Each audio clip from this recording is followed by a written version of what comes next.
that x plus 2 to the 1/3. That's the same thing as the cubed root. Yeah, that's the same thing.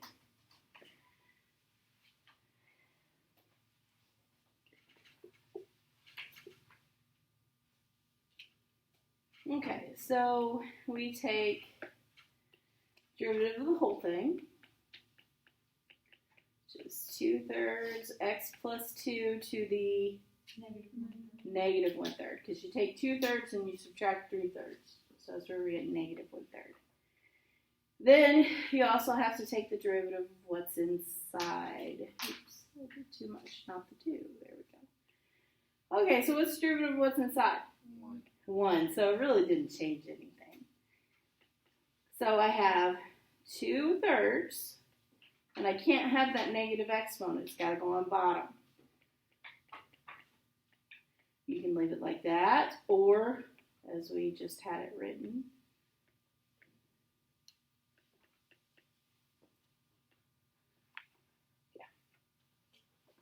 either one of those are fine.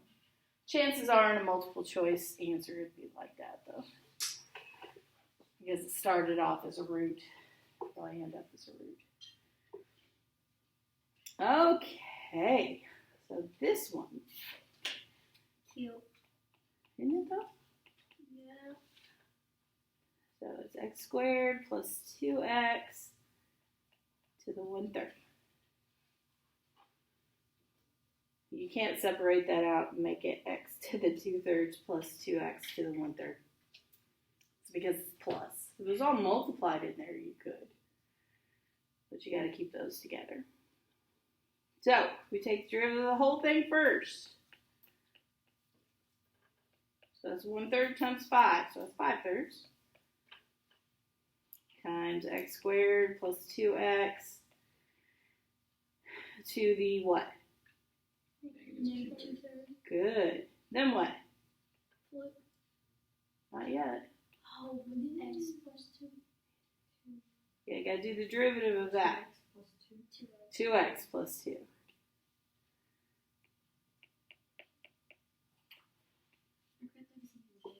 Yeah, you got to do the chain rule. See that? How it's so easy to forget that. And that's what people do all the time. So that's why I practice, practice, practice, so that you don't forget it.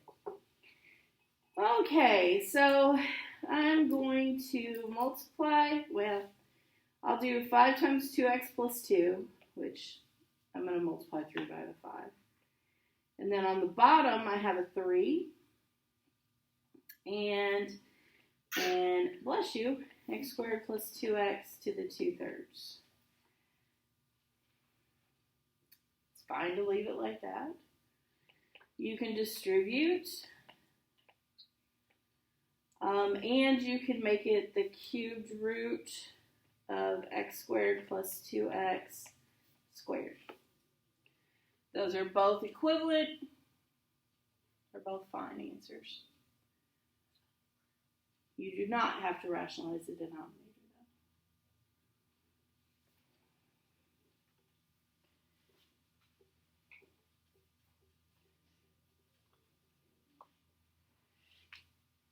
Okay, the next couple of problems we're going to be doing the chain rule more than just the one time. We're going to have extra things to chain rule. And when that happens, you just keep multiplying by it. And you always look back at the original problem to figure out what to do.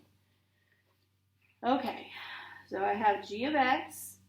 Again, if you need to, feel free to write that like that. That means the same thing. I don't want you to have to do that, but if that helps you understand what to do first, those two are equivalent. So, what do I take the derivative of first?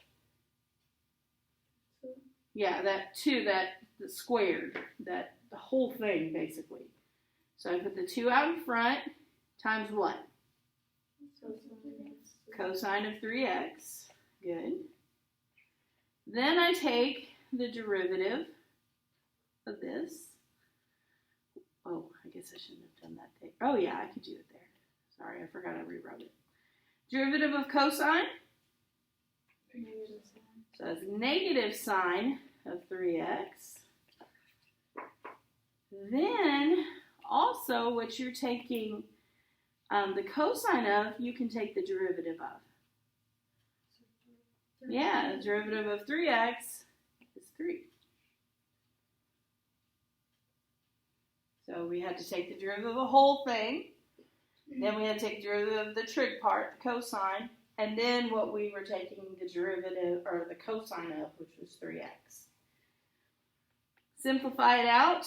That gives me negative 6, because I put this negative with it. And you have cosine of 3x times the sine of 3x.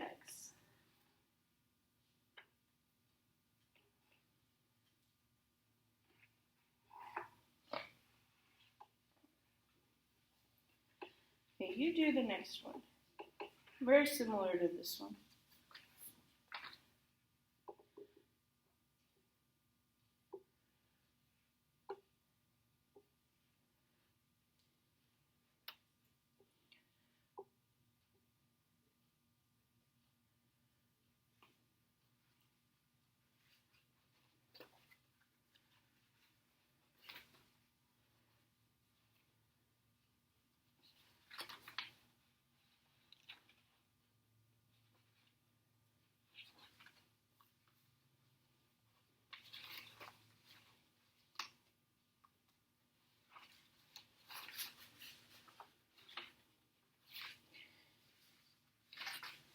As I'm looking ahead, I will probably finish up this lesson and post it tomorrow or while you're at home.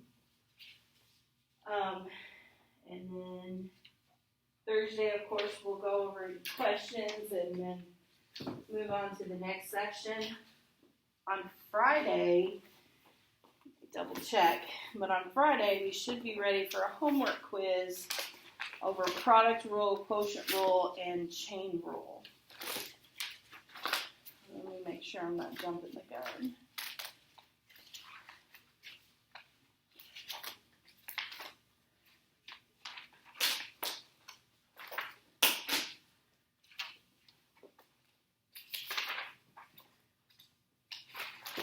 There it is. Yeah. So homework quiz, that's one in which you can use your notes and your homework. We will have on Friday. And this will be the last section that it'll be over. Okay, are we ready? I'll put the answer down for you. It should be h prime of x equals 4 sine of 2x plus 1 times the cosine of 2x plus 1. In any order. Okay, here's how we do that just in case. So I'd start by taking the derivative of the whole thing. That's the squared part. So I put the 2 out in front. And I'd lower the exponent by 1, but first power is fine. Then I multiply that times the derivative of the sine part. So derivative of sine is cosine, thank you. And then I have, oops, no, don't want to use red again, I'll use pink. The derivative of what's inside there, the derivative of 2x plus 1, 2. So I can put the 2's together, that's 4. I'm multiplying them. And the other ones I just write down. We good? Nobody's crying, so I think that's a good sign. Okay, so it's talking about the big three. The big three are the product rule, the quotient rule, and now the chain rule. So we have done these all separately. Occasionally, maybe in the quotient rule, we might have thrown in a product rule too. But now we can put all this stuff together. So like this problem. We have, I can rewrite that. Should this be the chain rule? It would be the